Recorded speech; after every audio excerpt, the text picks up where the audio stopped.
एक गांव में एक लालची सेठ रहता था। उसके घर पर एक नौकर था। वह सेठ और उसकी बीवी दिन भर उससे बहुत काम करवाते थे।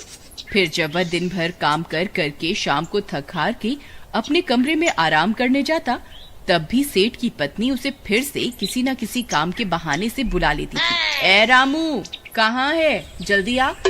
आया मालकिन, अभी आया। तुझे सुनाई नहीं दिया क्या? मैं क्या तुझे पागल दिखाई देती हूँ जो तुझे कब से पुकार रही हूँ? नहीं नहीं मालकिन, आपने एक बार ही तो पुकारा था और मैं झट से चला आया। कल सुबह मेरा भाई शहर से आ रहा है। तू अभी के अभी जा और पास के गांव के मशहूर दुकान श्यामलाल मिठाई वाले से मिठाई लेकर आ। मेरे भाई को मिठाइयाँ बहुत पसंद है। लेकिन मालकिन, अभी तो शाम हो गई है। अगर मैं इस वक्त पास के गांव में गया तो मुझे वापस लौटने में आधी रात हो जाएगी, और आधी रात को जंगल के रास्ते वापस आना खतरे से खाली नहीं होगा। अगर आप कहें तो मैं कल सुबह चला जाऊं। नहीं, अगर तुम कल सुबह गए तो शाम तक लौट पाओगे। जब तक तो मेरा भाई वापस अपने शहर लौट जाएगा, तुम्हें अभी के अभी निकलना होगा। मालकिन, थोड़ी दया करो, मुझे इस वक्त जंगल में मत भेजो। मैंने सुना है उस जंगल में भूत प्रेतों का डेरा है। अगर कोई भूत मेरे से चिपक गया तो मेरा क्या होगा? हाँ, मालकिन दया करो, मुझ पर थोड़ा तो तरस खाओ। लगता है तुझे मेरी बात समझ में नहीं आई। अभी के अभी जाता है या इन्हें बुलाऊं? ये अभी के अभी तेरी छुट्टी कर देंगे। नहीं मालकिन, ऐसा मत कहिए। अगर आपने मुझे नौकरी से निकाल दिया तो मैं कहाँ जाऊंगा? आप मालिक को मत बुलाइए, मैं चाहता हूँ मिठाई लेने। फिर वह बेचारा रामू डरता डरता जंगल के रास्ते दूसरे गांव मिठाई लेने चल पड़ता है। हे भगवान, अभी तो रात नहीं हुई। मैं किसी तरह दूसरे गांव तो पहुंच जाऊंगा, लेकिन वापस लौटते वक्त कृपा करके मेरी मदद करना। फिर वह रात होने तक दूसरे गांव पहुंच जाता है और मिठाई खरीदकर वापस अपने गांव लौटने की तैयारी करता है।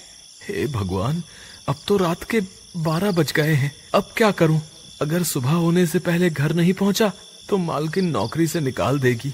हे भगवान, मेरी रक्षा करना। फिर वह जंगल में घुस जाता है। थोड़ी दूर चलने पर ही उसे अजीब अजीब सी आहट सुनाई देने लगती है। अरे मर गए रे, ये घुंघरू की आवाज किसकी है? वह इधर उधर देखता है लेकिन वहाँ कोई नहीं होता। मुझे लगता है आज मैं बहुत बड़ी मुसीबत में फंसने वाला हूँ। अब तो मैं जंगल के बीचों बीच पहुँच गया हूँ। अगर वापस लौटा तो भी मरूंगा, और अगर अपने घर की ओर गया तो भी मरूंगा। हे भगवान, क्या करूँ? एक काम करता हूँ, घर की ओर ही चलता हूँ, जो होगा देखा जाएगा। फिर इतना सोचकर वह आगे की ओर चल देता है। तभी थोड़ी दूर चलने पर एक चुड़ैल उसका पीछा करने लगती है।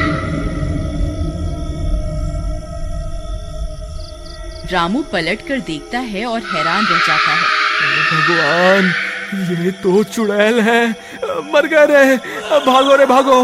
फिर वह जोर जोर से भागने लगता है। फिर थोड़ी दूर जाने पर वह उसे पलटकर देखता है। तभी वह चुड़ैल सीधा रामू के अंदर घुस जाती है। मर गए रे, ये मुझे क्या हो रहा है? अरे मर गए रे। फिर देखते ही देखते वह चुड़ैल रामू को अपने वश में कर लेती है। फिर रामू सीधा अपने घर की ओर चल देता है।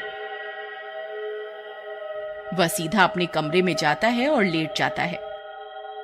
फिर सुबह होने पर सुनीता रामू को आवाज लगाती है। रामू, रामू, ओ रामू, घोड़े बेचकर सोया है क्या?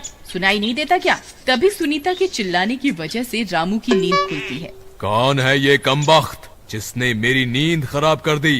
रामू, रामू, ओ रामू, कहाँ मर गया? मेरी मिठाइयों का क्या हुआ जो तुझे कल लाने के लिए बोला था? फिर रामू गुस्से में अपने कमरे से निकल कर आता है। ए मोटी औरत, क्यों चिल्ला रही है? क्या हुआ?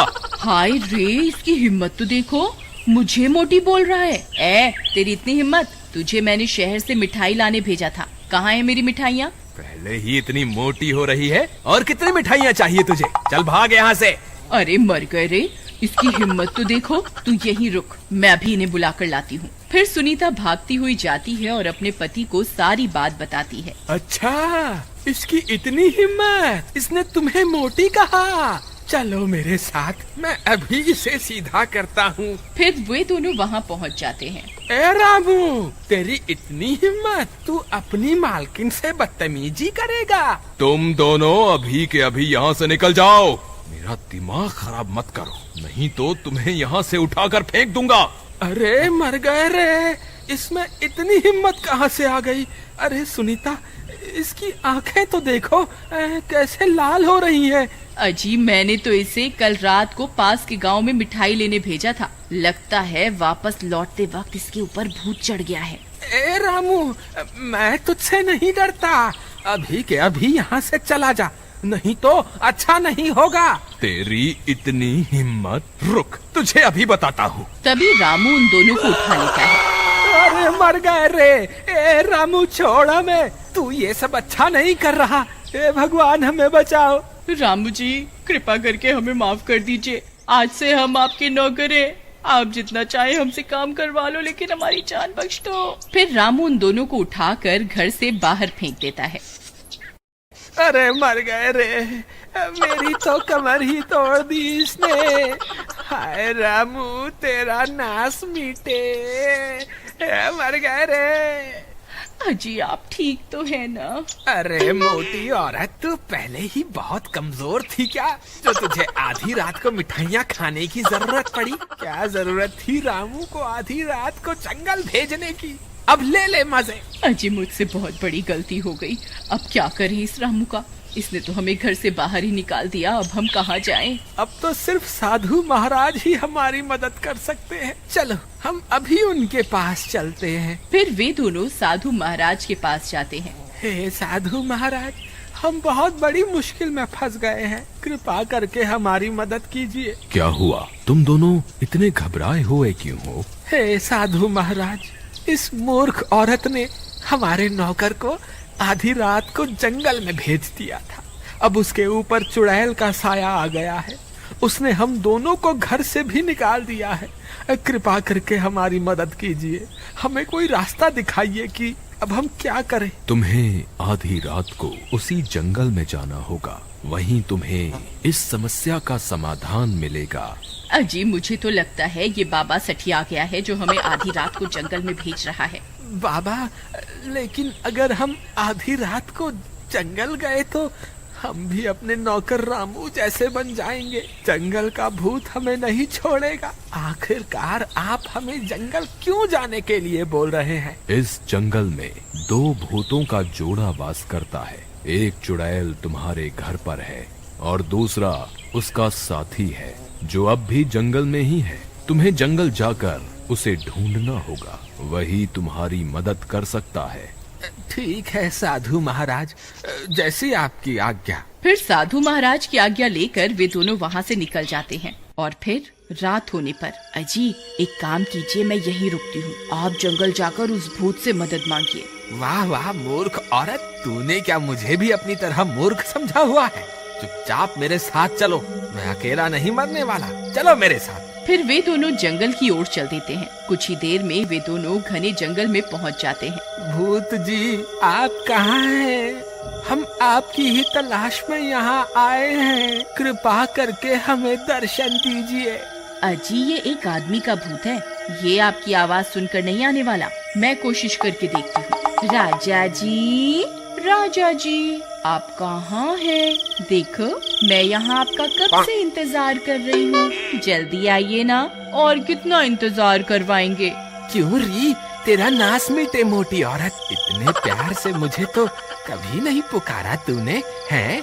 भूत जी, आप किसी गलत फहमी में मत रहना, ये कोई सुंदर औरत नहीं है, बस मीठी मीठी आवाज निकाल कर आपको बुला रही है, असलियत तो कुछ और ही है। तो ठीक है, फिर मैं जा रही हूँ, आप खुद ही पुकार लो अब उस भूत को, मैं तो चली वापस। अरे भगवान, तुम नाराज क्यों होती हो?